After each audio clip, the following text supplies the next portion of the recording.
Заснаваная ў 1946 годзе брэсцкая школа прыпісалася на вуліцы Камсамольскай.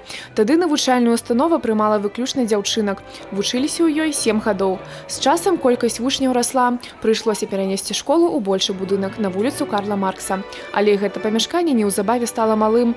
З 1977 года школа знайшла сваё пастаяннае месца. Адметныя рысы школы – мастацкая адукацыя. Харэаграфія, музыка, тэатральныя дысцыпліны не саступаюць профільным. Последние годы, уже когда это профильное обучение отменили, у нас остались только на факультативной основе эти же предметы. То есть мы сохранили все то, что было, сохранили, и к нам дети идут с удовольствием. Я считаю, что такое направление, оно чем хорошо? Тем, что ребенок раскрывается. Если что-то у него не получается по математике, то у него получается по рисованию. Или он умеет что-то делать своими руками. Вот у нас ваза, видите, стоит, это дети тоже сделали своими руками. Поэтому вот те же панно, которые у вас здесь есть, вот это тоже детские работы. Поэтому, конечно же, очень важно найти талант у каждого ребенка. Стабільнасць педагагічнага калектыву і камфортная атмасфера – сакрэт паспяховага навучання. Шмат настаўнікаў школы працуюць тут 30 гадоў.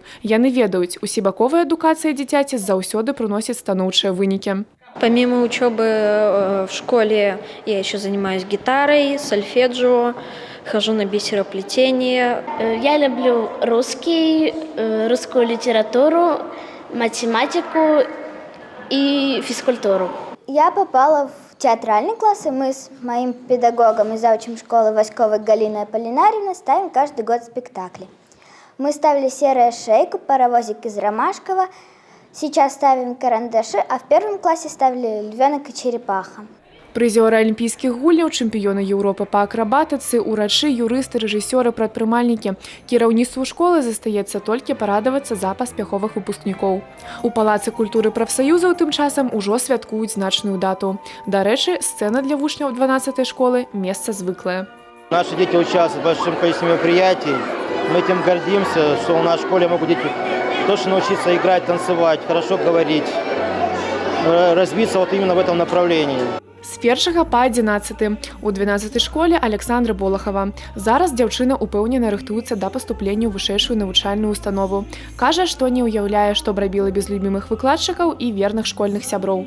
Я до сих пор помню вот этот первый звонок, когда я стояла с такими большими-большими бантами в этом платье, была такая маленькая, с такой большой улыбкой, и глаза прям горели. Я так хотела, жаждала этих знаний, жаждала этих друзей. Я, конечно же, желаю процветания в своей школе, чтобы у нас все время пополнялось количество учеников, чтобы она отпраздновала свой 100-й юбилей. Педагогі і вучні школы імя Канстанціна Губарэвіча не забываюць адзін аднаго і пасля выпуску. У зале выпускнікі розных гадоў. Пажаданне ва ўсіх адно, каб любімая школа з такім жа поспехам працавала далей. Дар'я Артухевіч, Юрый Плінда, тэлерадыёкампанія «Брэст».